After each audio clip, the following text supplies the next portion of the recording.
ఇది గది యేసుప్రభు ఎందుకు అడిగినాడు? ఎందుకు? పస్కాను భుజించింది.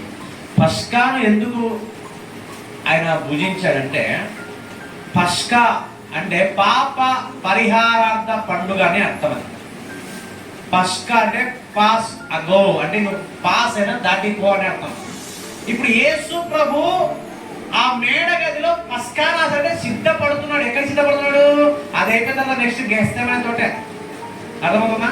ఇక్కడ మేడ గదిలో తనను తాను సిద్ధపరచుకొని తన శిష్యులకి బలమునిచ్చి అక్కడ ఒక రొట్టెను విరిచి ద్రాక్షారసం ఆశ్రయించి వాళ్ళ చేతికిచ్చి ఇది నా శరీరము అని చెప్పేశాడు కదా. తనను తాను ఆ మేడ గదిలో సిద్ధపరచుకున్నాడు. ఎక్కడికి పోనికంటే గెస్తేమనే తోట పోనికి తనను తాను సిద్ధపరచుకున్నాడు, శిష్యుల్ని సిద్ధపరిచాడు. ఈరోజు భూమి మీద కూడా మనకు విడిది గది ఎక్కడుందంటే ఈ మందిరమే మనకు విడిది గది. ఆమె హల్లెలూయా. మీరు పెళ్లికి వెళ్తే పెళ్లి కూతురికి విడిది గది ఇస్తారు. పెళ్లి కొడుకు ఇచ్చారా, పెళ్లి కూతురికి ఇచ్చారా? మీకు ఒక విషయం చెప్పమంటారా? ఇక్కడ బాగుంది పెళ్లి. మనము కూడా దేవుని ఆలయంలో విడిది గది ఉన్నట్లుగా ఈ వాక్యంలో మనల్ని మనం పరిశుద్ధ అలంకారంతో నా రేపొద్దున వరుడు వస్తున్నాడు, పెళ్లి కుమారుడు యేసు ప్రభు. ఆయన ముందు మనం ఎట్లుండాలి? పరిశుద్ధంగా ఉండాలి, యథార్థంగా ఉండాలి, ఆయన మెప్పించే ఉండాలి. మన ప్రార్థన, మన విశ్వాసం, మన భక్తి ఎట్లుండాలంటే ఆయనను సంతోషపరిచేటట్టు ఉండాలి. ఆయన మనం చూసాక చాలా అందంగా ఉంది అని చెప్తాం అని మనం కూడా వాక్యముతో ఉదక స్నానం చేయిస్తున్నాడు. ఎఫెసీలో రాస్తాడు కదా, నేను సంఘానికి ఉదక స్నానం చేసి కలంకమైనను ఉడతలను మచ్చలను తాగను ఉండకుండా అది నిష్కలంకగాను పరిశుద్ధతగాను కన్యకగాను సంఘం ఉండాలని ఆయన వాక్యముతో ఏం చేస్తాడంట? ఉదక స్నానం చేస్తున్నాడు. మరి మీకు ఇక్కడ వారం చేయించే స్నానమే అర్థమవుతుంది అంటే మేము ఇంటికాడ చేసిరామా అని మీకు డౌట్ రావచ్చు. అది శరీర స్నానం, ఇది ఆత్మస్నానం. ఈ ఆత్మస్థానంలో ఏదంటే జ్ఞానస్నానం వస్తుంది. అప్పుడప్పుడు జ్ఞానస్నానం అంటే బుద్ధి వచ్చిన తర్వాత తీసుకునేదే జ్ఞానస్నానం, అదే బాప్తిస్మము.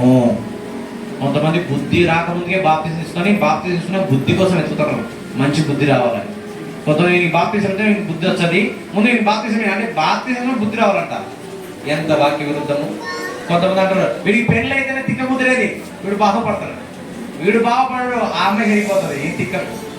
అదవుతుందా?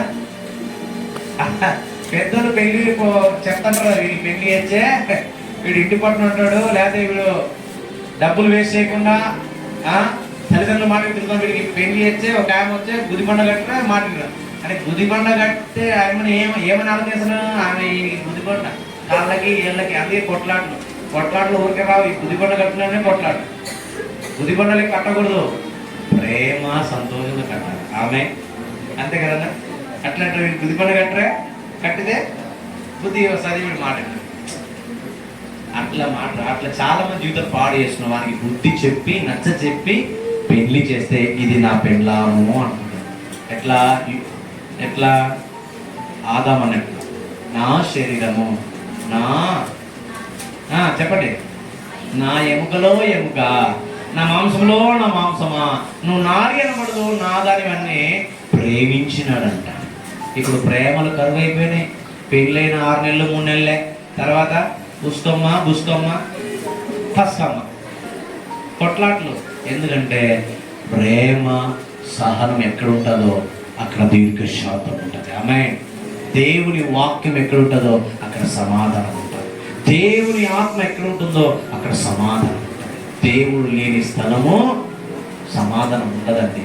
జనాలలో దేవుడు కరువు అవుతున్నాడు కాబట్టి, వాక్యం కరువు అవుతుంది కాబట్టి, ప్రార్థన కరువు అవుతుంది కాబట్టి చీటి మాటికి చికాకులు, చీటి మాటికి కొట్లాట్లు, చీటి మాటికి ఏంటి ఆట పుట్టిని కూడా లేమ్మా.